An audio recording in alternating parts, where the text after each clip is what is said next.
Welcome to Samba Samba. Enjoy the video. In this video, I will explain how to use Mielle Rosemary Mint Hair Mask. First, ensure your hair is clean and damp. This allows the mask to penetrate deeply. Next, divide your hair into 4 to 6 sections.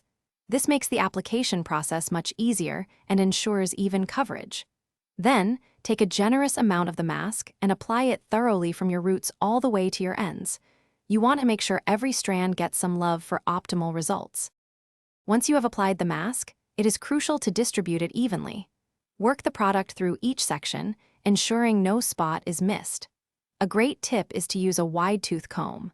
Gently comb through your hair to detangle any knots and further spread the mask.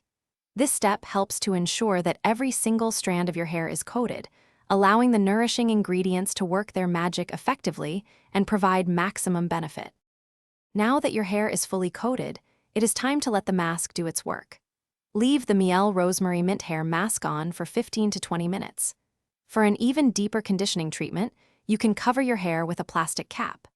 Applying a little heat, perhaps from a hooded dryer or a warm towel, can significantly enhance the penetration of those wonderful nourishing ingredients, giving your hair an extra boost of hydration and strength. After the processing time, it is essential to rinse your hair thoroughly. Use cool water until all traces of the mask are gone and your hair feels clean, not greasy. Cool water also helps to seal the hair cuticles, locking in moisture. Finally, follow up with your favorite leave-in conditioner to further hydrate and protect your strands. Then, you are ready to style your hair as usual, enjoying a healthy, vibrant finish. Thanks for watching. Consider subscribing if we helped you.